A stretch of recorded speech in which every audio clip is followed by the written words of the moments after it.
the conversation that we are having this morning is around the dissolution of Parliament. And you ask, what? Yes. The repeated refusal to enact the fifth schedule legislation. No stranger to the room is Marilyn Kamuru, who is a lawyer and feminist, and she's here in the hot seat this morning to deliver this hot thing. Good morning, Marilyn. Good morning. How are you? I'm good, thanks. Karibu sana. Asante. Things are boiling. Are they? Or they should be boiling for such a long time. They've been boiling for a while. Now, what you're doing is you're going to open the lid of the pot and let us know exactly what's happening and what should actually be done. But before you do that, yes, CT has today's proverb, and we're going to give you an assignment on a Monday morning. Listen to the proverb. Tell us what you think and how you would interpret it. Is that okay? Okay. Our proverbs for the coming weeks will be from countries of Africa that have a coastline, countries that border either the Indian Ocean or the Atlantic. Our proverbs for this week are from the Republic of Algeria. Actually, Algeria, it is the People's Republic. It's not just a republic. People's. Mm-hmm. The one whose belly isn't full of straw isn't afraid of fire. The one whose belly isn't full of straw isn't afraid of fire. Yes. Okay. Wow, gosh. I mean, if you're going to be asking people these things, you need to give them coffee or something. Mine is still full. Mm-hmm. The one whose belly is full of straw. So I think that means that, if you are not, if you're not at risk, because the fire would consume straw. So if my belly is not full of straw, then I actually, that's a very, very good one for this conversation. My belly is not full of straw. I'm not afraid of fire because the fire would not consume me, right? The straw is something that's flammable, right? So I think that is about the types of people that can actually generate particular conflicts, right? Or difficult conversations, let's even put it that way. That there are people the ones whose bellies are full of straw are not going to be having difficult conversations. Yes, hence Parliament. Their bellies are full of straw. Okay, then. Yes. Well, okay. Makes sense. And jumping right into it, right? We're looking at the possible dissolution of Parliament on the back of refusal to implement the fifth schedule. Let's just now start to break that down a little bit, and let's just give an overview. The fifth schedule is large. It is wide. Yes. It is various in nature. And maybe just give us an overview of what it means, what it is, and why are we looking at the importance of its implementation at this point? Well, we're overdue looking at its implementation. We're 14 years tomorrow, right? Since promulgation of the Constitution. So the fifth schedule is basically a list of bills that Parliament was required to enact to bring the Constitution into force. And all of these bills had various timelines, but they were required in total to have enacted all of this by the fifth year. So by 2015, Parliament had a provision for a one-year extension to 2016, in which they could do in certain cases. So we're now talking about this, what's that, 9 years later? So Parliament is 9 years overdue. And I would argue 9 years overdue for dissolution. Yeah. Okay. 9 years overdue to implement what exactly? So remember that the 2010 Constitution changed our entire mode of governance. That's the whole, the people may, right? And it's often the people may, and constitutional officers shall, right? So it's really important to understand 2010 changed the entire mode of governance. I love that CT was telling us that Algeria is the People's Republic. In many ways, the Constitution of Kenya 2010 is about placing the people above. So the source of sovereign power are the people. It is not the state, it is the people. So in order to change this mode of governance, we needed to change both our laws, but also our ways of working. And the Constitution of Kenya 2010 was very cognizant of the resistance of a certain clique of the political elite to its implementation. And so what it did is it created a mechanism where should Parliament fail to enact legislation to bring the Constitution into effect, Parliament can be dissolved. In effect, saying that the people remain superior to Parliament at all times. Should Parliament fail to do what it is required to do, Parliament can be dissolved. Yes. Okay. So, I would maybe a few examples of some of the things that were expected to have been implemented by this place and this time that we sit, that have not, that perhaps have some kind of detrimental effect on legislation. So obviously the 2/3 gender rule, right? But also, and that is actually for promotion of the representation of marginalized groups, right? So the way the fifth schedule is it's actually based on the chapters in the Constitution. So there's various bits of legislation. So I know we've talked a lot about recall, for instance, and recall, a law on recall was one of the requirements in the fifth schedule. Again, because the Constitution was saying we need this mechanism to work, and it doesn't work if the provisions that we've put in place for accountability aren't there. So there's recall, ethics and anti-corruption, legislation on elections, electoral disputes, IEBC. So a lot of this legislation has been enacted. It's not to say it hasn't all been enacted. But Parliament has been, shall we say, actually, I don't think I even need to look for a nice word at all. Parliament has decided that they are going to create an extra constitutional and an unconstitutional mechanism where they are exempting themselves from provisions of the Constitution of Kenya, which is illegal. Right. I think the challenge with this conversation is people always say, well, if this was really true, somebody would have done something by now. Right. And I think the challenge is that I keep saying it's an imagination problem. We really have a difficult time imagining that our government is as hell-bent on illegality as it is. Okay. It's very interesting. I'd want to take you back to the 21st of September 2020. I think that was the closest that we came to dissolving Parliament. It came right from the mouth of the Chief Justice then, Yes. David Maraga. Yep. But before we talk about that, the women rep position, for example, in Parliament is an affirmative position. Affirmative action position, yes. So, in your view, if at all it didn't exist, do you think it would have pushed the members of Parliament into implementing this, the 2/3 gender rule? Because part of the reason is it sort of balanced off the number of representatives in Parliament. By that, we have so many women, 47, without the ones who've been elected to sit in Parliament. Do you think if we didn't have the 47 elected women in Parliament as representatives, they would have had that urge to, for example, implement this? Could it be one of the reasons? Because they could be reasoning, because you said it's a problem of imagination. Do you think they would have reasoned that we're still falling behind in terms of the number of women who are sitting in Parliament? Would it have helped in a way? So I think you misunderstand the 2/3 gender rule. The 2/3 gender rule is not about an at least number of women. The 2/3 gender rule is actually a provision that restricts the dominance of either gender. And 2/3 is actually a theme we see in our Constitution. You require 2/3 majority to overrule things. You require 2/3 majority for a constitutional amendment. So 2/3 is about dominance.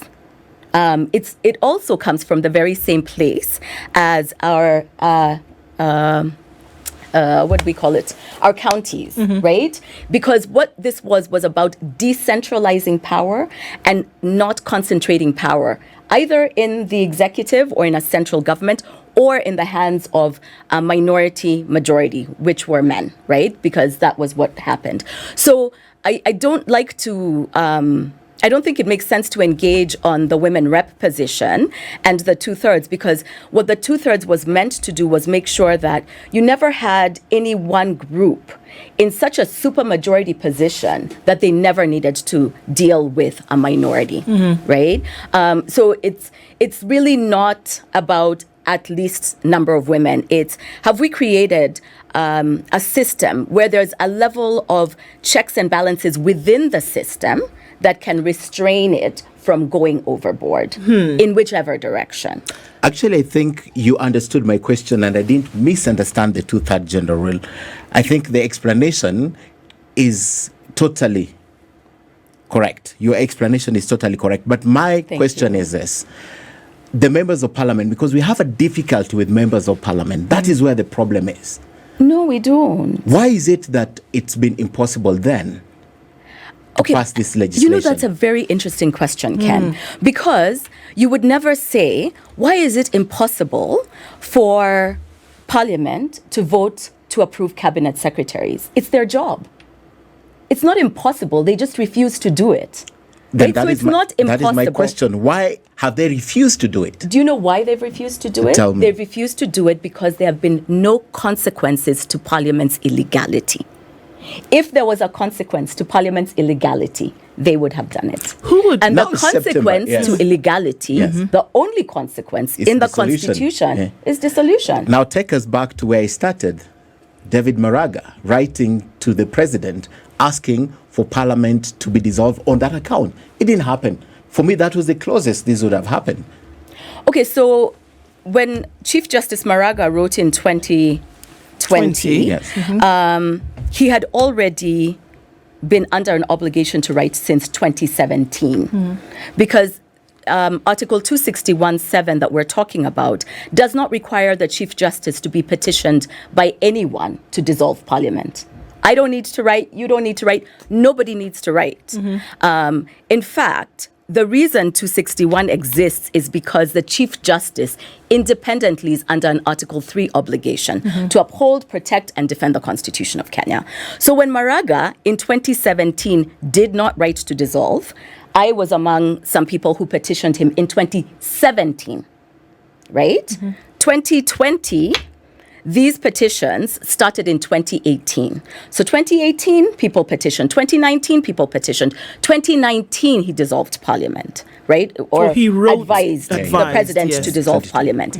And actually, I'll tell you, what happened then is Maraga, check, constitutional obligation delayed, but check.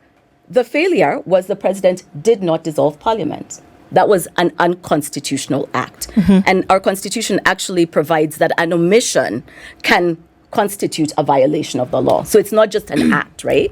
So the president unconstitutionally failed to dissolve Parliament. One must ask, though, and I think I'm going to stick on to what Ken is asking here, is that the why must be looked at and dealt with. Because you know what? Dissolve Parliament and almost 400 people go home, right? Now, go back, fresh election, bring people back. There is no guarantee or surety that these individuals who come in will implement what is required by law, by legislation. So I think it is necessary to look at the overarching, in this case it might be underwater reason, as to why this thing is being done. Because there's an understanding across board of what your job is. Nobody can tell me that these individuals don't know what they're supposed to do. I'm sorry. Maybe for dealing with kindergarten going children. And maybe even at that, kindergarten children understand rote. They know they must come from 1 to 10, we move. We get it.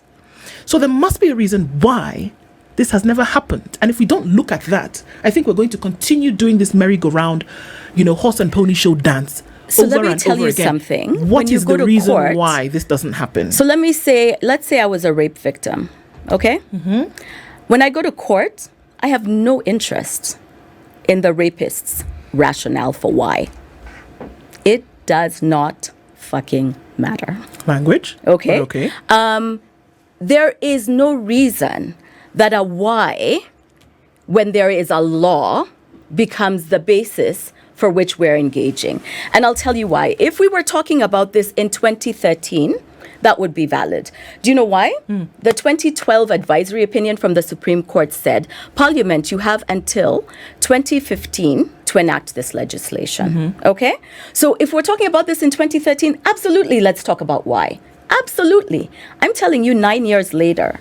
And that's why I'm saying there's a failure of the imagination. Because when you're asking me if for 9 years, a body that is required to enact legislation doesn't do what it's supposed to do, we should ask why. No, we shouldn't. We should implement the mechanisms in our constitution that hold that body accountable. Who's to implement them?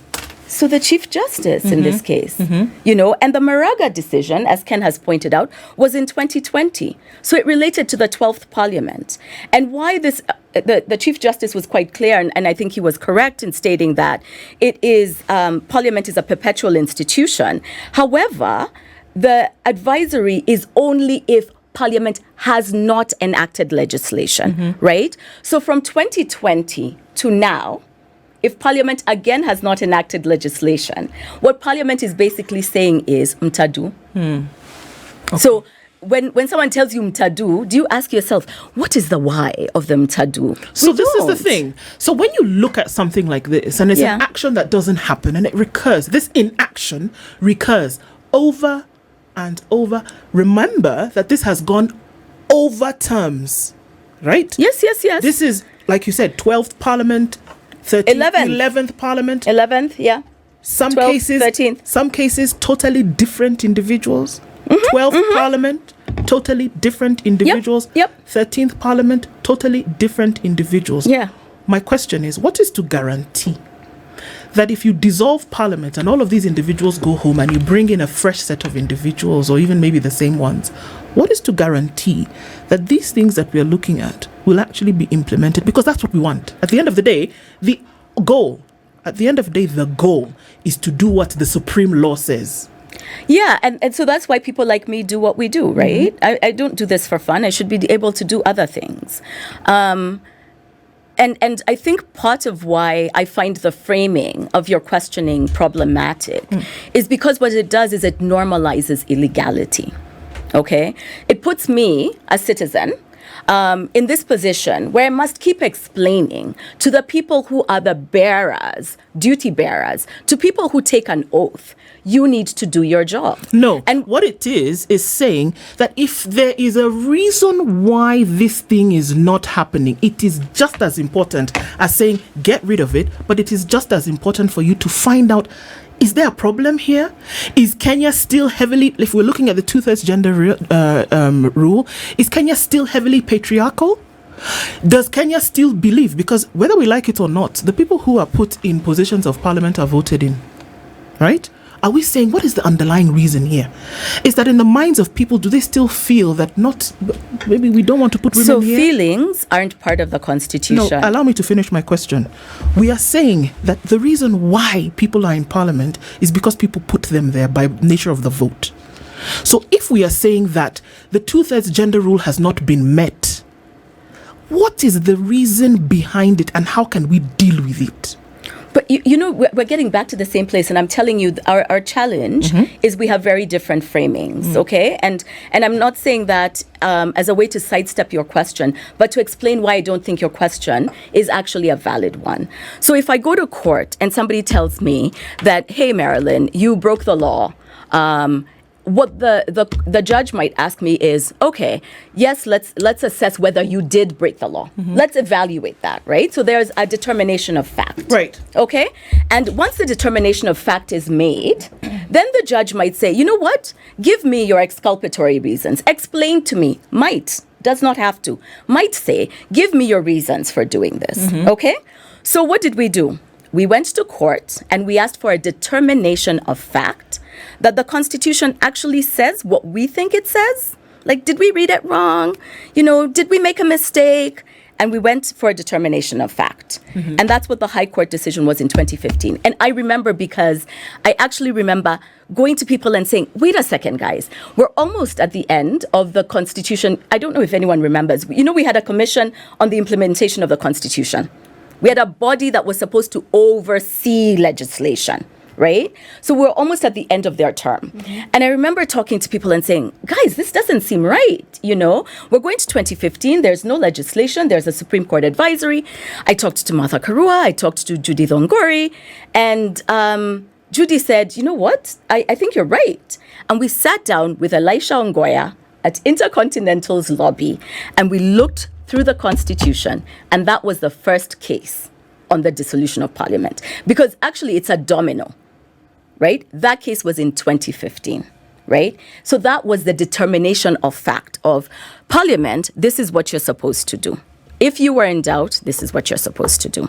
After that, there was a case in 2017. And by the way, there was an order. Within 40 days, you need to enact this legislation. You need to introduce. It wasn't enact, it was introduce. What did Parliament do? Parliament said, you know what? We know this game. We're not going to renew the term of the Commission on the implementation of the Constitution, which means there's no oversight mechanism to make sure we do what we're supposed to do. So Parliament gets rid of CIC.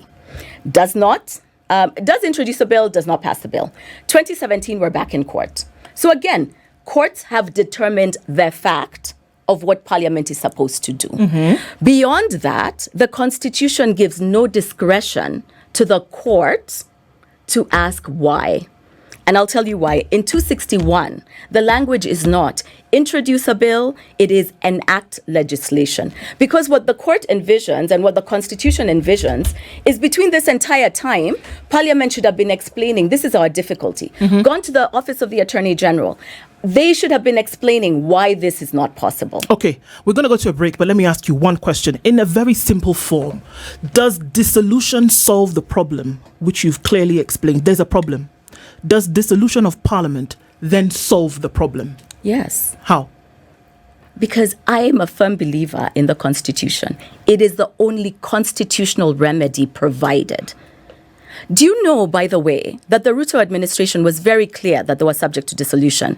One of their political promises was they were going to enact this law within, I think, initially was 90 days, and I think after that they said a year. So they knew the risk. So this isn't something that we're talking about that is far-fetched and archaic. And by the way, I do think we're going to dissolve Parliament. We're just going to dissolve it when the political elite decide it is convenient for them. The question that comes to mind is, if Parliament didn't do what they were supposed to do, or if the President didn't do what he was supposed to do, are there any consequences if the President does not? Or if the President disregards what is known, what is clear to be a clear legal pathway? Constitutionally, which makes sense, the Constitution doesn't envision the President or indeed the Chief Justice failing to do their job. But we have other mechanisms, right? I mean, I've been hearing people talk about recall. Good luck with recall. They haven't constituted IEBC. That's on purpose. So you're not going to be able to do that. There's impeachment. You're going to have an unconstitutional Parliament that's subject to dissolution, impeach a president who's just prevented them from being dissolved? No, you're not. So we're going to continue in this place. We're not accidentally in a legitimacy crisis. It's not an accident. Illegality is part of illegitimacy. I've made this argument so many times, it's to me actually rather boring. And that's why I find the framing of this very problematic, that illegal institutions exist to commit illegality. If you were interested in upholding and maintaining constitutional order, then you wouldn't have a need for illegal institutions. If, however, you need some flexibility to do some illegal things, then you definitely want some people who understand that, there are benefits to illegality. So this legitimacy crisis will continue, and it is going to be buttressed by the illegality, and it's not going to get smaller. I think one of the challenges for the courts has been constantly saying, oh my God, this is so big. Oh my God, can we actually dissolve Parliament? Well, it was the same question we had about, could you ever nullify a presidential election? And the world didn't end, and we survived that, right? So I think creating sort of these these monsters in the dark, when we already have a parliament that actually has demonstrated how little they are accountable to the people, is just going to postpone the inevitable. And as I said, I'm convinced we'll have dissolution. But don't you see then, the why question that both Ndu and Ken were asking now becomes relevant. You see, if you are looking at this particular discussion, you're looking at the broad strokes of it, yes, the why question may seem mundane. But in my mind, it gets the heart of the matter, and for a very simple reason. Let's start with the commission that was set to implement the Constitution. Okay. There was yet another one that was supposed to usher in the county governments. One would have assumed that these two would have been with us for at least 10 years. Because by then we would have had an idea of where we are going. Now the why question answers that. Those who are in parliament and who were able to do something about it knew what this could do. Yep. And it appears like it didn't work in their favor. Yes. And since they had the power, they made sure there was a stillbirth. It never really went anywhere. It didn't even take off. Yeah. So everything we're discussing arises from some of these things that could have been resolved because those who formulated the Constitution had foreseen there was a need for this. Yeah. But those who we entrusted with the power to ensure that we actually got a good deal, the why, they understood clearly that this wasn't going to be a good deal for them. Right. And that is, I think, a constitutional design flaw. All those commissions should have ceased to exist the moment that they could confirm that all the mechanisms to bring the Constitution existed. Yes. But, I have answered your why question, just not in the way you guys wanted me to answer it. The why... How did I want you to answer it? No, that's what I'm saying. I can make it better for you, the why question. Can I try? Okay, let's go ahead. Let me try. I think you're asking me why because you're finding that it rattles me, but let's go ahead. Not really. I find it extremely frustrating as a question. Because the question then, the most basic question in this would then be, how do you justify in your petition when you call for dissolution? I think the why is right there. How does your petition justify when you go before court? Okay, so, and this is a huge, I'm going a little broader than your why question. There is no court case, right? The dissolution advisory does not envision the courts reviewing it because dissolution only comes after there have been court orders to enact the legislation and Parliament has refused, right? So for me, what I'm telling you about the why Parliament hasn't done this is because Parliament understands from their illegality, they are able to continue to do other illegal things. Finance bill, illegally review and appoint, approve cabinet secretaries, right? So Parliament understands there's an enormous amount of power from being unconstitutional. Okay, let's play it. Sorry, there's the why. Go, Ken. The other thing is this. There are instances in Parliament that the 2/3 applies religiously. There are things that cannot go through Parliament without garnering the 2/3. It applies religiously.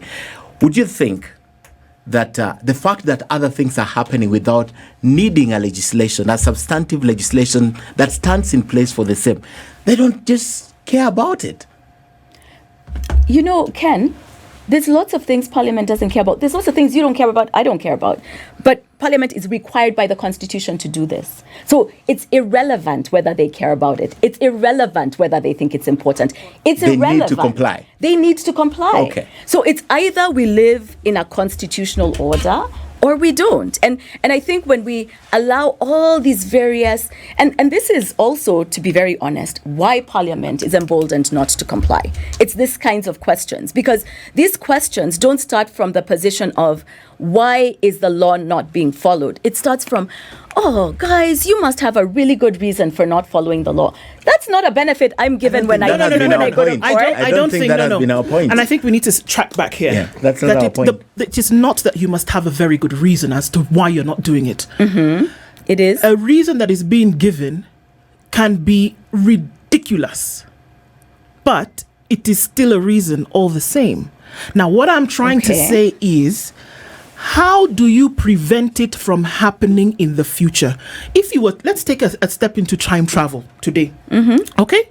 Parliament is dissolved. Okay? Yep. In a short period of time, you bring in new. So what are we saying? Follow the law. You don't follow the law, get out. By the way, do you know that's exactly how 261 is written? So 261 envisions you can dissolve parliament as many times as is required to get them to comply. So I know it sounds, and again, these things only sound outrageous because they've not been done. The moment we do it, it's going to just be another thing we've done, right? It's not a big deal. It's like impeaching a governor. People were like, you could never impeach a governor. And then governors were impeached, and some of them, more times than others, whatever. So the thing with dissolution is it's not that radical a remedy. It is basically an attempt of the Constitution to slap Parliament's wrist and say, if you are not going to hold yourself compliant, this is what we're going to do. We're going to keep getting rid of you. And maybe at some point, Parliament then will find the wherewithal to have a reason to enact the legislation. Actually, maybe, to use the reason language, 261 dissolution is a reason for Parliament to enact legislation. Okay. Yeah. You scare them so much that they need to enact a legislation, because if you don't, you will be dissolved. You will be dissolved. Yeah, but then, Get that scare. raises another why question. Why must we scare them? Because they're incompetent yes, fools. because they don't work. Exactly. They don't do it. I mean, All we right, shouldn't have I'm going to continue the why. Why do we elect these incompetent people? Why do we allow them to continue being in place? Hey, that's Then another guest, Aki City. Yes, exactly. do you know the reason why I am going on with the why? Yes. It's for a very simple reason. In the absence of the why, you wouldn't have laid the emphasis that you've laid, and you would not have explained what you have explained. Something which gets your goat, because you've explained this thing so many times, you wonder why so on bored God's of it. good earth don't these I'm people get bored. this thing that I'm saying, Yes. and yet it is so simple. Yes, to those whom you've explained before, please get irritated. There are many who have never heard that explanation or that understanding, and they need to understand it, and they need to hear it. Senator But Okoh Omtatah is actually on the line, and he has a word or two that just a few minutes that we want to that he would like to share this morning. So let's hear from him. Senator, good morning. Good morning. Hi. Very well. How are you doing? We're having a conversation. I'm fine. We're having a conversation about where we are concerning the fifth schedule, and of course, and its implementation, or in this case, lack of implementation, and to hear from you in terms of what your thoughts are around that. Yes, thank you for. I've been following the conversation, and as usual, it's a conversation that unfortunately got us into a hole when former AG Muga were in an advisory opinion to the court, or were seeking an advisory opinion from the Supreme Court, asked the question, when will the gender rule, whether the gender rule will be applicable to the 2013 elections or later. Mm-hmm. And so the word gender rule then finds itself in our jurisprudence. The Constitution does not have the damn word, the damn expression gender rule. So when people go on talking about what doesn't exist, I don't know. As regards the composition of Parliament, there was an attempt to have gender parity in both the national and the county assemblies. Along the way, during the review process, it was retained for the county assemblies and taken out for the National Assembly, for the National Parliament. So, in essence, I don't see even why these courts that are pronouncing themselves stand when they say that the composition of Parliament is unconstitutional. When you look at Article 2, Clause 3, I don't have my Constitution, but I think it's Article 2, Clause 3, it's very clear that no provision of the Constitution can be challenged. Number two, during the review process, the people took it out. The only way we can proceed, for me, is by taking it back as a political question to the people themselves. Let the people decide. But to say that the way Parliament is constituted is unconstitutional is arrant nonsense. Whether it comes from the Supreme Court or whether it comes from a sweeper in the High Court or in the lower court. Senator, where the discussion is this morning is that there's and I think the question you have asked, what is the end game? Right. We have got a first past the post electoral system. That's not where we are. And across the world, it produces more men than women. Look at the US, look at Japan, look at Britain, look at wherever you want to look. Now, the reason she's refusing to answer the question you are asking her is because she knows she's acting in futility. And the courts cannot act in futility. If you want to get gender parity, and even me, I believe it should be 50-50, then we change the electoral system. We go the proportional way, and that requires a major amendment to the Constitution. So we cannot come here and think that we can use the court to reintroduce what the people rejected. The courts are creatures of the Constitution. They are not the makers of the Constitution. So are we saying, Senator? So they cannot introduce phrases like gender rule. Gender rule, what rule? A rule is something that you must obey. The word the Constitution uses is a gender principle, something you aspire to.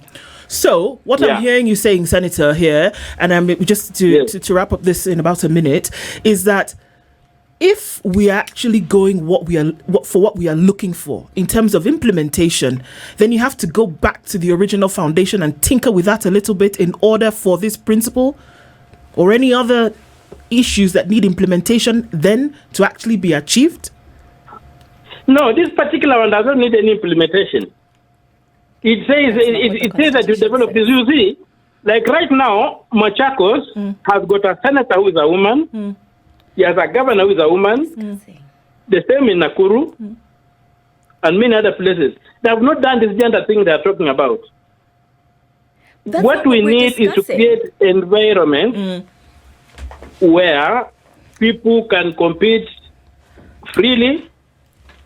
That's not what we're discussing, Senator. Senator, we're talking about. But to say that Parliament can legislate. We're talking about the failure by Parliament to legislate on the fifth schedule, and the fact that Parliament does not. There's nothing that Parliament has failed to legislate in terms of gender. There's nothing that Parliament has failed. Well, the courts disagree with you there. There's no requirement that Parliament should reconstitute itself. No, we're not talking.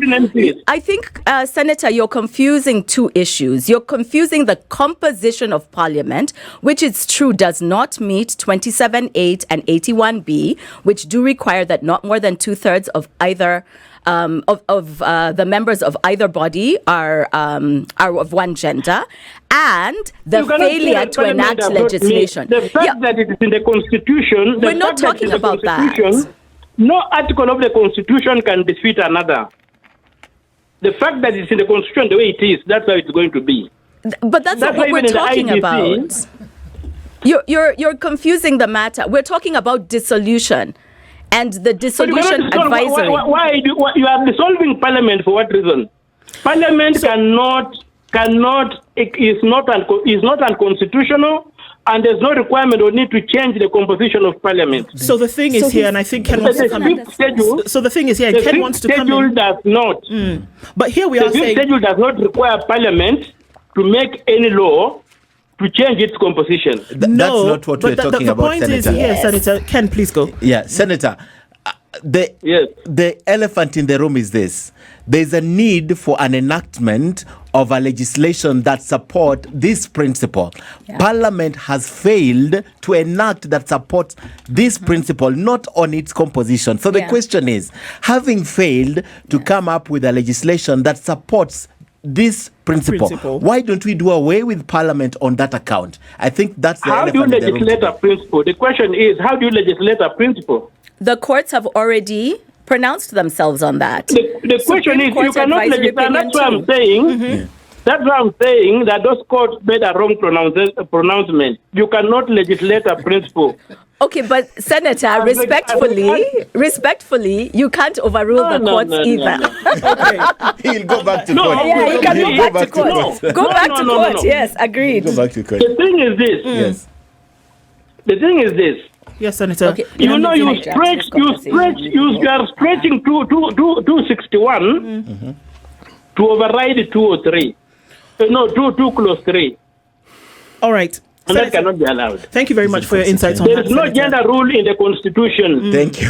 Asante Sana, Period. Senator. There is Thank no you for gender calling in. rule in the Constitution. It's a gender principle, and you cannot legislate a principle. Period. Asante Sana, thank you very much for your thoughts on that, Senator Asante. Senator Okoh Omtatah has been with us. So, Marilyn, even as we come to this, Ken, I know you wanted to clarify a few points there as we come, towards rounding this out.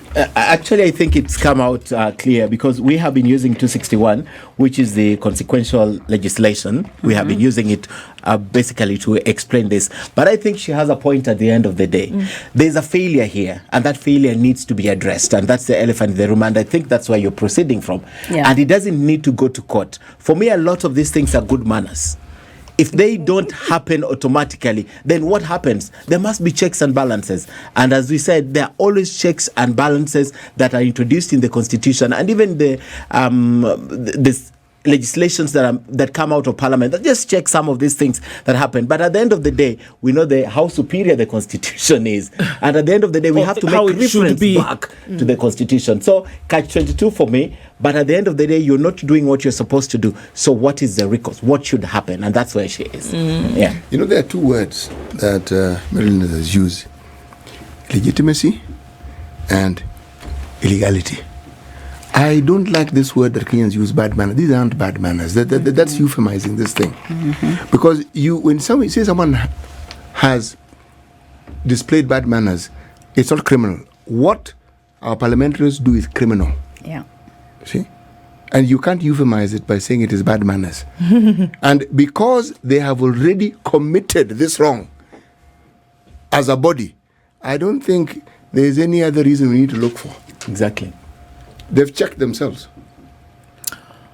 Do you think now, as we look at things going forward, that the president will actually say, because it rests with him, he can be advised by the Chief Justice, whether or not he decides to do it really is under his purview. Do you think that he will, if recommended by the Chief Justice or any other body for that matter, from what we see today with different calls about capture of Parliament, beholden to the executive, that this could actually happen in the foreseeable future? I think, one, we have to be very careful about how we frame constitutional questions. So there's no legal basis for the president not to dissolve upon issuance of an advisory. That's exactly why I was saying Uhuru Kenyatta unconstitutionally failed to dissolve parliament, right? And I think it's again that back to that bad manners thing. There's no choice. When you're constitutionally required to do a thing, that's the shall versus may, which I've been very excited to hear Kenyans understanding. The president shall dissolve parliament means that there's no discretion. So if the president does not dissolve, then the president is in violation of the Constitution. We continue with our illegitimacy and illegality crisis. And the truth of the matter is that we will, they keep calling us the anarchists, right? The people who are asking for accountability. When actually what we're seeing with this continued illegality over 14 years is that the architects of anarchy are Parliament and the executive. And they're now co-opting the judiciary, because to the extent that the Chief Justice does not issue an advisory independently right now, then she continues to be in violation of the Constitution as well. So the illegality and illegitimacy crisis cannot be resolved by illegal institutions. So when Kenya continues to live, operate, be sustained in a position of illegality constitutionally, what does that mean? It means that you end up with a situation that we have now, with protests, with bills being enacted where people have consistently provided evidence that they do not want certain bills enacted, with bills that are coming in that are undermining food sovereignty, our rights, including, demonstration, the right to demonstrate, rights that have been hard won. And as I told you guys, illegal institutions exist to commit illegality. Or perpetuate it. To perpetuate them, yes. So we're not going to get this illegal institution to do legal things. They're not going to represent us the way we want to be represented, which is what we've seen. Yeah. And of course, the insistence on such then beats living on a hope and a prayer that somebody one day will wake up and say, well, let's do something about this. But to keep the conversations alive, I think at this point, then is what is extremely important. Well, that's why I keep saying, so let's dissolve. And the thing with dissolution is we really are at a place where we need something that will shake up this establishment, because they really don't care, and they have to be forced to care. Conversations must continue. Marilyn Kamuru, thank you for being here this morning to open up these conversations and to see the reasons why they are had. Good morning. This is The Situation Room, the only way to start your day.